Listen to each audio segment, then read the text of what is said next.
जी नमस्कार। आपका हमारे न्यूज चैनल में हार्दिक स्वागत है। विधानसभा में एक बार फिर आमने सामने हुई दुष्यंत चौटाला और राम कुमार गौतम। वीडियो को शुरू से लेकर अंत तक जरूर देखेगा। हरियाणा के डिप्टी सीएम दुष्यंत चौटाला और जसपा के नारनौंद विधायक राम कुमार गौतम मंगलवार को एक बार फिर विधानसभा में आमने सामने हुए। गौतम ने बजट पर चर्चा में भी भाग लिया।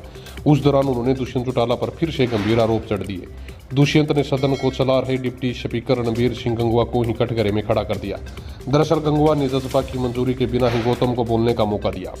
दुष्यंत ने जब विधानसभा के रूल्स की अनदेखी करने के आरोप डिप्टी स्पीकर पर जड़े और उनसे रूलिंग मांगी तो गंगवा के पास इसका कोई जवाब नहीं था। उन्होंने अपनी गलती भी स्वीकार की। इतना ही नहीं, यह भी कहा कि रामकुमार गौतम के बोलने के समय को जसपा के कोटे में नहीं जोड़ा जाएगा। इसके बाद तो दुष्यंत ने यहां तक कह दिया कि जब पार्टी की ओर से नहीं बोलने की बात कही जा रही है तो फिर सदन की सदस्यता भी जानी चाहिए। अपने जवाबी हमले में रामकुमार गौतम ने कहा कि जसपा की ओर से मुझे 3-4 नोटिस देकर चेतावनी दी है कि क्यों न आपको पार्टी से निकाल दिया जाए। उन्होंने कहा कि मैं तो शुरू से ही कह रहा हूं कि मुझे पार्टी से निकाल देते। अच्छा होता अगर पहले ही निकाल दिया होता। यह विवाद उस समय शुरू हुआ जब गौतम ने अपने पिछले दिनों इसी सत्र के दौरान दुष्यंत के साथ हुई कवासुनी को मुद्दा फिर से सदन में उठाया।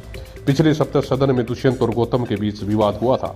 गौतम ने यह दावा किया था कि वे अकेले दुष्यंत या जसपा की वोटों से चुनाव नहीं जीते। नारनौंद हल्के में उनके खुद के 35,000 वोट है। इस पर दुष्यंत ने कहा कि अगर इतने ही वोट है तो इस्तीफा दे देना चाहिए। साथ ही दुष्यंत ने यह भी कहा कि रामकुमार गौतम को इस बात का मलाल है कि उनकी जगह देवेंद्र सिंह बबली को मंत्री बना दिया गया।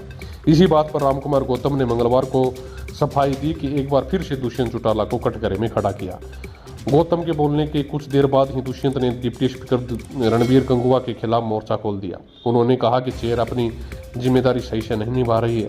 जब पार्टी उनका नाम ही बोलने वाली की लिस्ट में नहीं दिया तो फिर उन्हें किसकी परमिशन से बुलाया गया। दुष्यंत ने कहा गया कि जिस व्यक्ति ने कभी भी संसद की गरिमा को गंभीरता से नहीं लिया उसे जानबूझकर बार बार बोलने का मौका दिया जा रहा है। दुष्यंत ने जब इस पर डिप्टी स्पीकर से रूलिंग मांगी तो वे उलझ गए। साथ ही कहा कि जसपा के समय में बिना मंजूरी के कैसे बुलवाया गया। इस पर गंगवा ने जब कहा कि आगे से नहीं बुलाया जाएगा तो दुष्यंत ने फिर से रूलिंग मांग ली। आखिर में गंगवा को यह कहना पड़ा कि रामकुमार गौतम के समय को जसपा के समय में नहीं गिना जाएगा। आखिर में बड़ी मुश्किल से जाकर यह विवाद सुलझा। जिस समय यह विवाद हुआ उस समय मुख्यमंत्री मनोहर लाल और स्पीकर ज्ञानचंद गुप्ता सदन में मौजूद नहीं रहे। बने रहे चैनल के साथ, मिलते अगली वीडियो में। धन्यवाद।